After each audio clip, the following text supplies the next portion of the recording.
The term we employ is the nexus of politics and terror, to assume that counter-terror measures in this country are not being influenced by politics.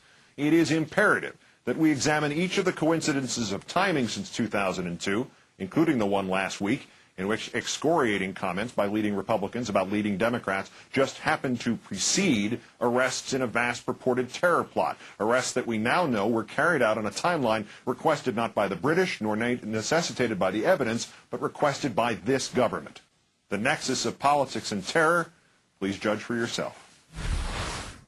Number 1, May 18, 2002. The first details of the President's daily briefing of August 6, 2001 are revealed, including its title, Bin Laden Determined to Strike in U.S. The same day, another memo is discovered, revealing the FBI knew of men with links to al-Qaeda training at an Arizona flight school. The memo was never acted upon. Questions about 9/11 intelligence failures are swirling. May 20th, 2002. Terror warnings from the highest levels of the federal government tonight are just 2 days later, FBI Director Mueller declares that another terrorist attack is inevitable.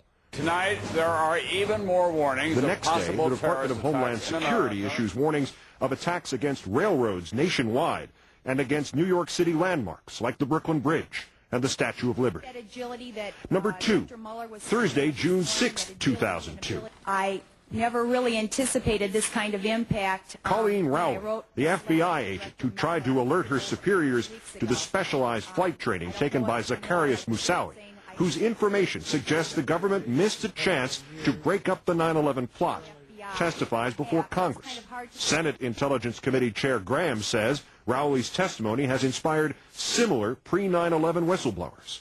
Monday, June 10th, 2002, 4 days later. We have disrupted an unfolding terrorist plot. Speaking from Russia, Attorney General John Ashcroft reveals that an American named Jose Padilla is under arrest, accused of plotting a radiation bomb attack in this country.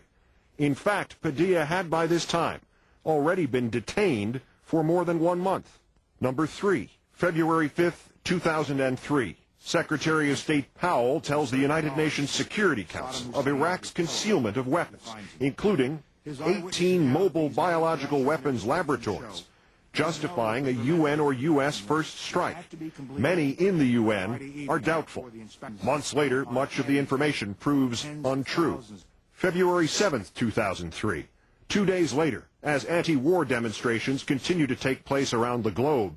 Take some time to prepare for an emergency. Homeland Security Secretary Ridge cites credible threats by al-Qaeda and raises the terror alert level to orange.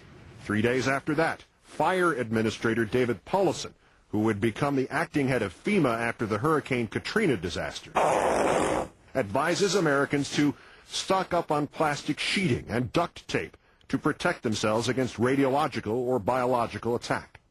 Number 4, July 23, 2003. The White House admits that the CIA, months before the President's State of the Union address, expressed strong doubts about the claim that Iraq had attempted to buy uranium from Niger.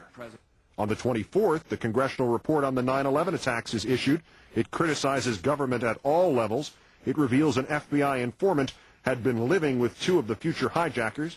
It concludes that Iraq had no link to al-Qaeda. 28 pages of the report are redacted. On the 26th, American troops are accused of beating Iraqi prisoners. July 29th, 2003. 3 days later, amid all of the negative headlines, word of a possible new al-Qaeda attack. Homeland Security issues warnings of further terrorist attempts to use airplanes for suicide attacks. Number 5, December 17th, 2003.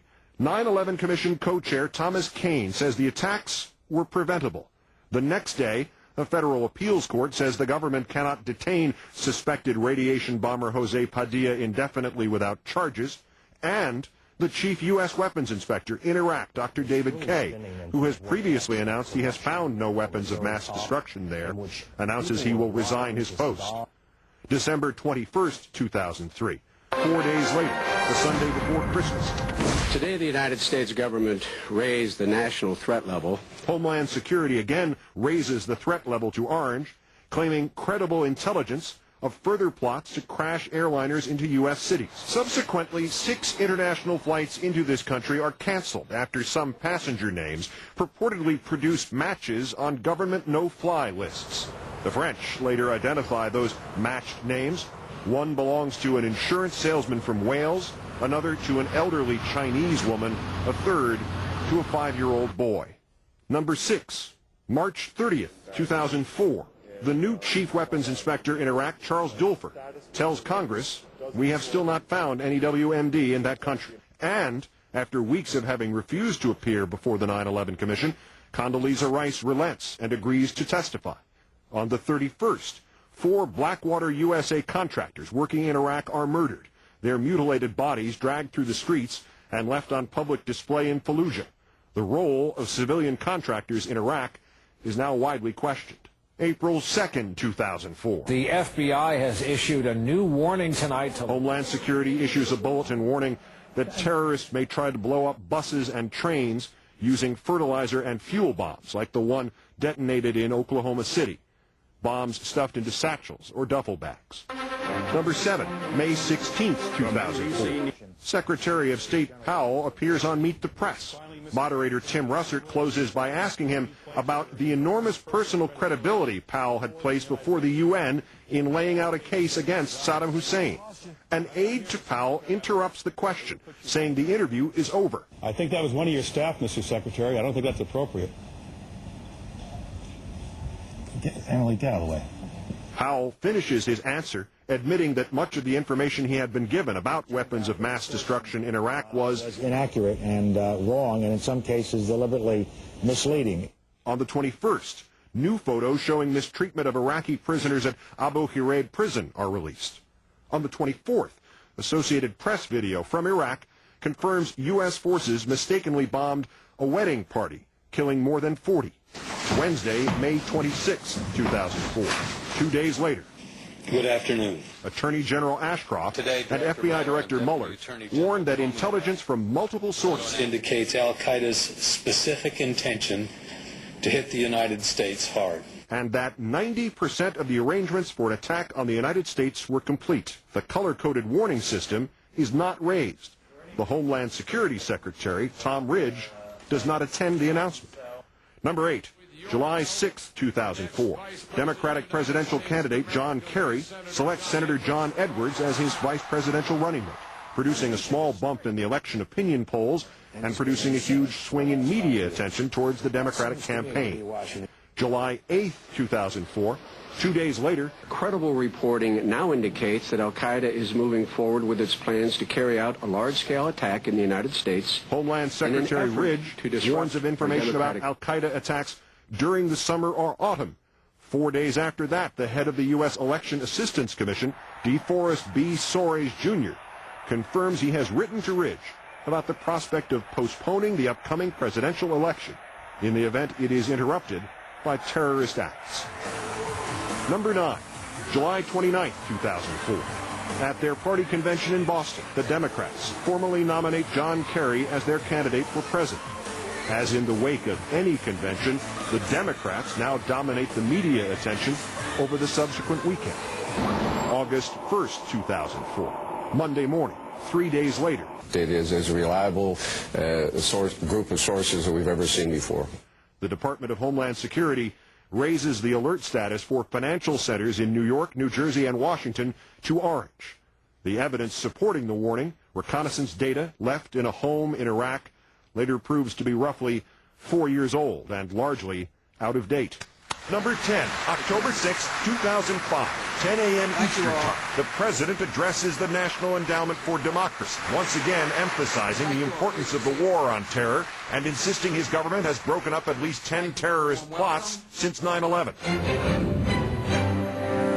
At 3 p.m. Eastern Time, 5 hours after the President's speech has begun, the Associated Press reports that Karl Rove will testify again to the CIA leak grand jury and that Special Prosecutor Fitzgerald has told Rove he cannot guarantee that he will not be indicted. We're awaiting a news conference at the bottom of the hour. New York City. At 5:17 p.m. Eastern Time, 7 hours after the president's speech has begun, New York officials disclose a bomb threat to the city's subway system based on information supplied by the federal government. A Homeland Security spokesman says the intelligence upon which the disclosure is based is of doubtful credibility.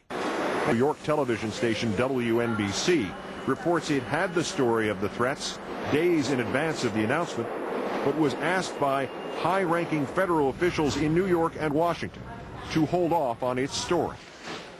While news organizations ranging from the New York Post to NBC News quote sources who say there was reason to believe the informant who triggered the warning simply made it up. But if merely a reasonable case could be made that any of these juxtapositions of events are more than just coincidences, especially the one last week in which terror policy was again injected directly into a political race, it underscores the need for questions to be asked in this country. Questions about what is prudence and what is fear-mongering.